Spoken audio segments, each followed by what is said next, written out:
Let's get fermenting. Hey yo, welcome to the wonderful world of HungryHeath.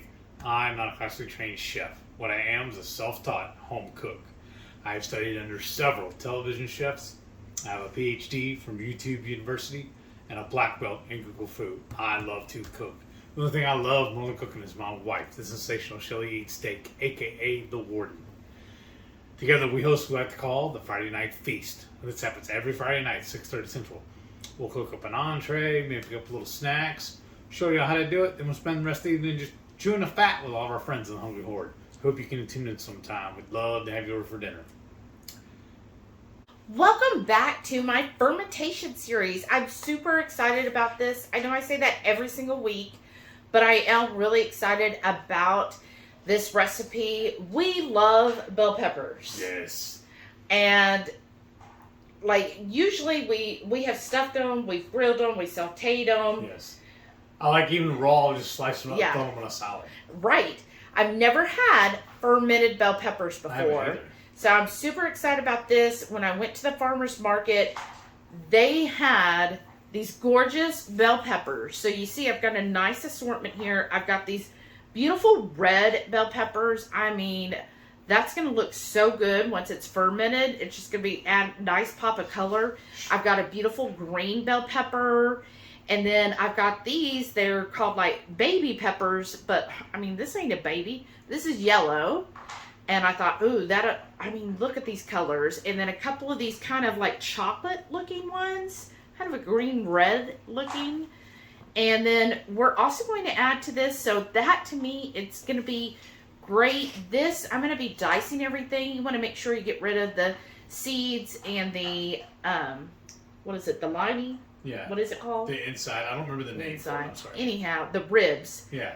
You want to get rid of all of that. And we're going to dice it up.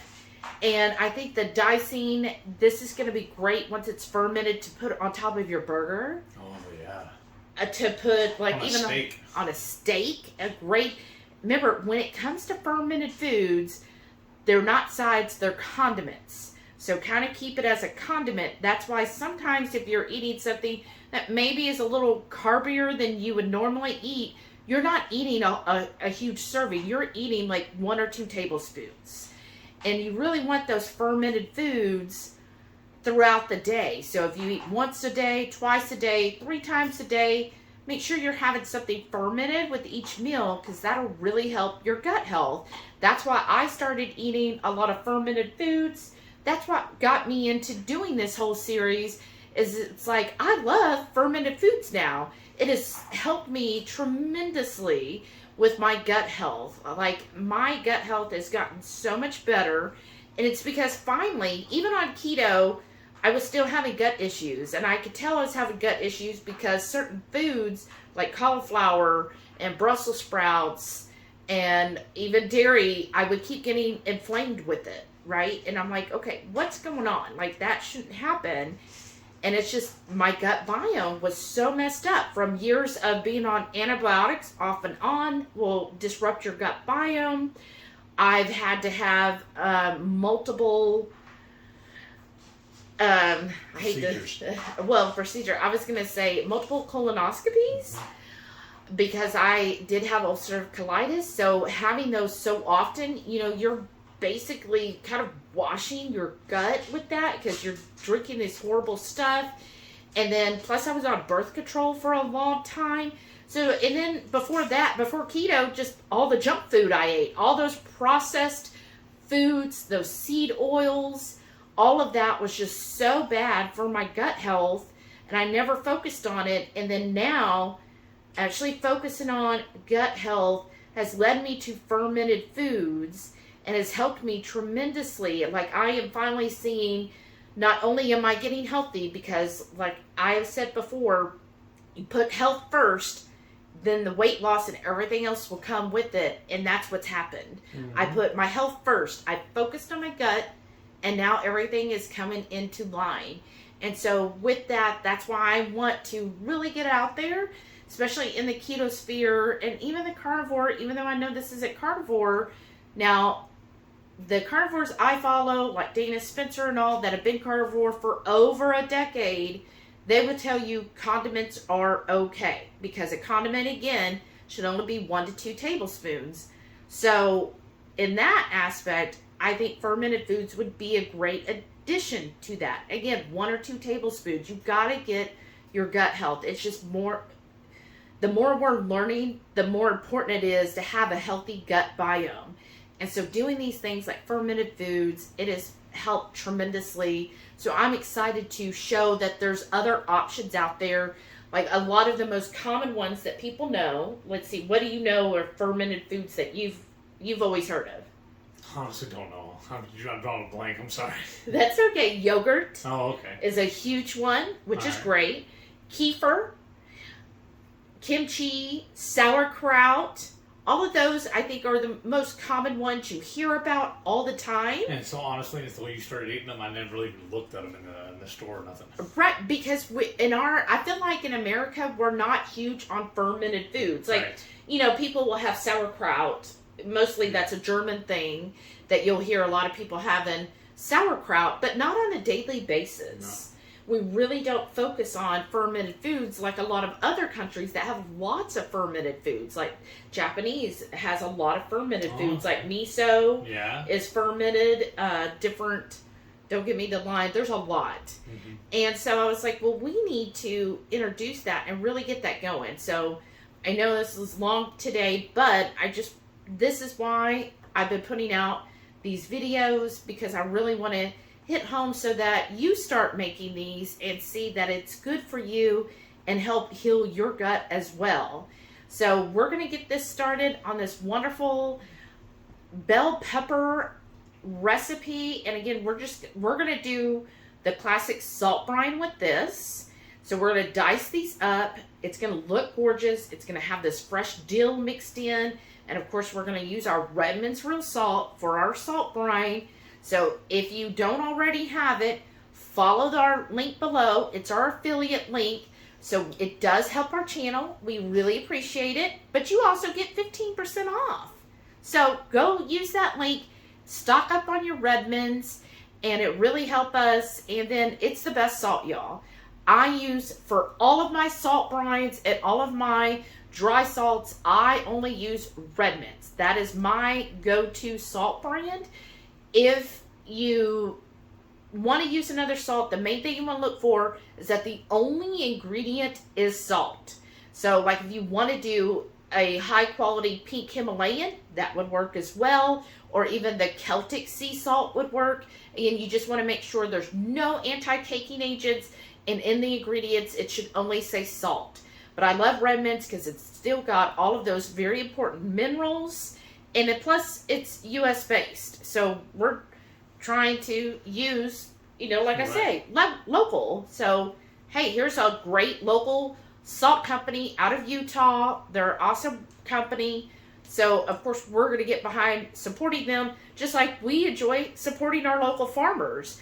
Like, I know sometimes you could go and get this far cheaper somewhere else, but I feel like it's even better knowing I supported a farmer today to make this. So I feel like it's this whole circle.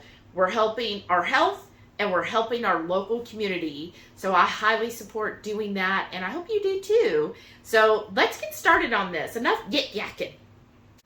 All right, we are back. I've washed everything, so my knives are washed, handles, everything. My hands are washed, warm soapy water, our cutting board, and then I washed the peppers off as well. I've got 2 clean jars here, and we're just using those Primal Kitchen. If it looks familiar, this is the Primal Kitchen jars, and so you'll... #upcycle. Right? You will need 2 of them. The method I'm using to calculate the salt brine is from Pro Home Cooks. So I'll put him, or Pro Home Cooking, I'll put his link down below. But what we do is we're going to dice these. Now the recipe inspiration actually comes from Clean Food Living. So she did basically the same recipe or similar using the bell peppers, and we're going to dice them. The only difference is we are adding jalapenos to ours, and then I've got the dill over there. So I'm going to cut these open so I can dice them. And then we want to remove, of course, the stems.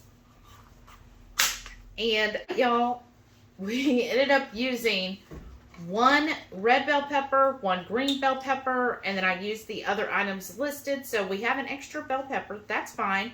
I did put a couple sprigs of the dill kind of towards the bottom. And then what Heath is going to do is I'm weighing out in grams. So this calculation is from Pro Home Cooking. And what it is you want the weight of the food and the water, and make sure you are using spring water or distilled water, but you want a clean water. Till all the veggies are covered. So he's going to add this, and then this is going to help us calculate the salt brine. So the salt brine is going to be a little more. There you go. So we got 1266. So the salt brine is the veggie plus the water, the weight of that in grams. So 1266. And then you're going to times that by 0.025. So we're going to pour this water out. Try not to get the veggies in there that much. So times 0.025, and that got us 31.65, so 32. And we're going to pour this water out. If some of them get in there, that's fine. Especially since I know these are little chunks. Okay. And then I'm going to push that back in there. And I've got a little baggie, so, and make sure your hands are clean, y'all. So we'll put this jar back on. Oh, don't touch the, yeah, there you go. Hit the 0 thing there. Okay. And then what you're going to do, what did we say? 32 grams. So if not, I have some more salt over there. And we're going to add 32 grams of salt.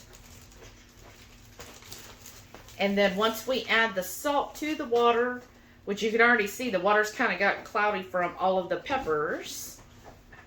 Then that's what we're going to add back to our jar of veggies. And I'm just kind of pushing this down.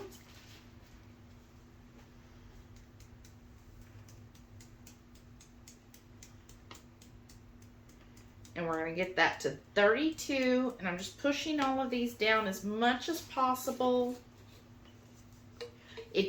I'm going to be honest, y'all. So we're using these Primal Kitchen, but if you get the wide mouth jars, it'll be much easier because you'll be able to get your hand in there.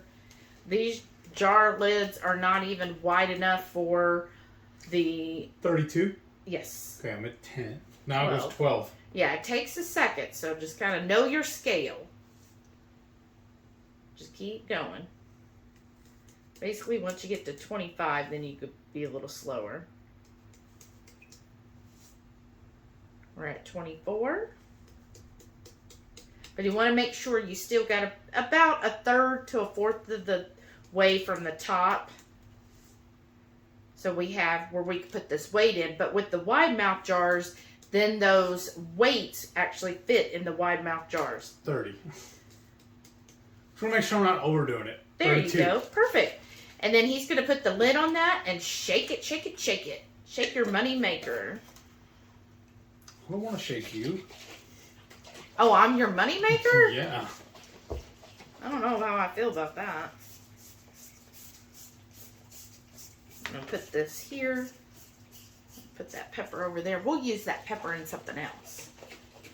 And once he's really shook it really well to where the salt's melted, doesn't matter what it weighs anymore. No, I'm just setting it down there. Yeah, I still see a little minerals. Just give it a really good shake, and then you'll open the lid and kind of pour everything in. And make sure if you're doing the baggie, I washed my baggie with soap and water on the outside. I'm just going to pour that brine over there, and you want to make sure that you are covering all of the veggies. And that should be, well, go ahead and do a little more. Let's see. Kind of swirl it around, see if you get those minerals in there. Just pour the rest of it then? Yeah, try to. Come on, fast. Oh, see, you gotta get all the minerals.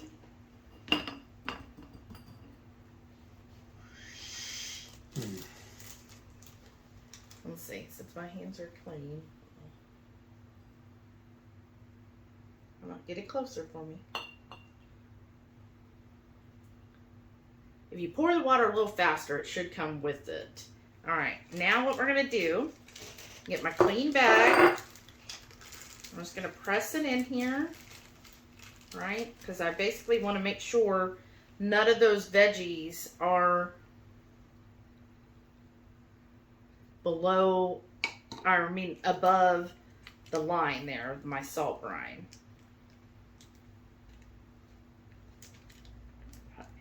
Just trying to make sure this fills it up really well. And then also with the baggies, it does allow the air, so that CO2 to kind of get out. I'm gonna add a little more water here. There we go. And then I'll zip this up.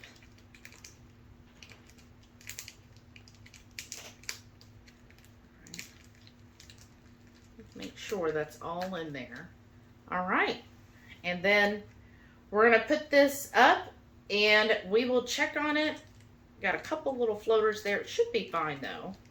But we will check on this every day and I'll show you how it looks as we work on this for y'all. All right, y'all, it is day 5.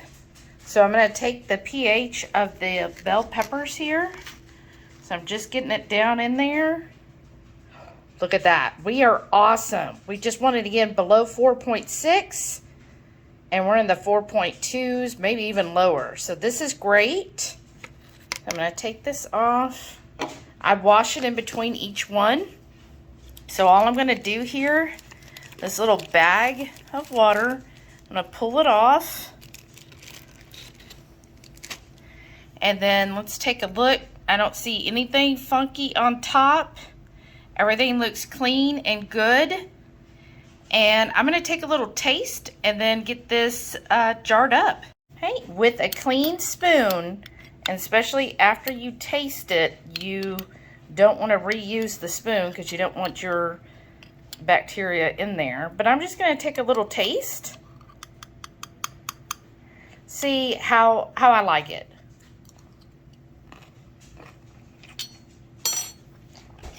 Mmm. That is good. Like, it's got a little crunch to it still. And then it's definitely salty, but we like it salty. And it's got like this umami to it. Oh, it's so good. I can't wait till Heath is done with BB&E, and then we could do a final taster on this. So, we have finished fermenting the bell peppers with the jalapeno. So I did 4 types of bell peppers. So the red, the yellow, the green, and some purple. Plus I did jalapeno and I think a little habanero in there. Plus I did dill for the seasoning. Sorry y'all, it's the dog.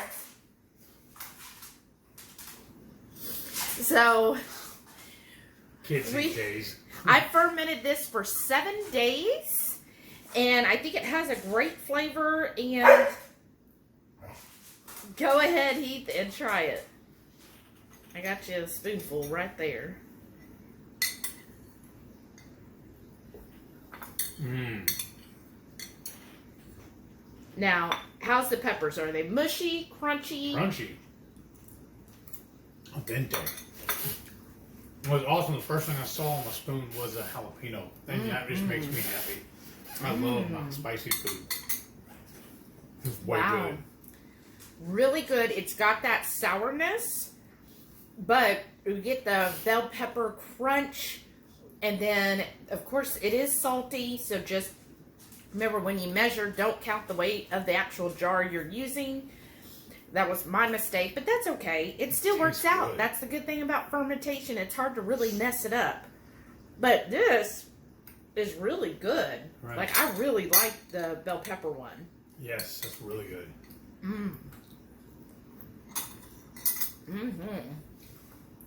I bet that would go really good as a garnish on like a Seattle dog. Right? I was gonna say Chicago dog, but I guess that would work for that too. Yeah, you could. Yeah. Any Any hot dog, that would be great. Yeah. This is really good. I like the heat of the jalapenos. It just really brings out, I feel like it makes the flavors more vibrant. Yes. Well, Enhances it. Yeah. I hope you like this recipe. Let me know if you're going to try it and what would you do different. I know not everybody likes the spicy, so you could just do the bell peppers and the seasoning and it would still be amazing. Let me know what you would do. And I hope that this fermentation series is showing you fermented foods are great foods, not only to eat, but they're great for your gut, y'all. And it's easy to do at home. You don't have to go to like a farmer's market or to a grocery store and find the fermented foods. It's easy to do at home. And I know several of you even have your own garden. So here's another thing you could do to like preserve your garden vegetables. Yes. So I hope you enjoyed this, and then don't forget, Every Friday night, 6:30 Central, we'll go live for the Friday night feast. We'll cook up an entree, make a couple little snacks, show you all how to do it, then we spend the rest of the evening just chewing the fat with all of our friends in the Hungry Horde. Hope you can tune in sometime. We'd love to have you over for dinner.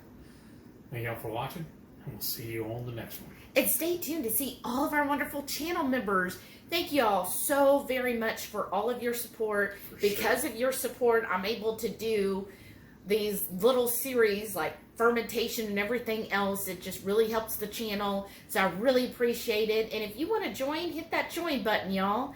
Thank you so much, and bye. Bye.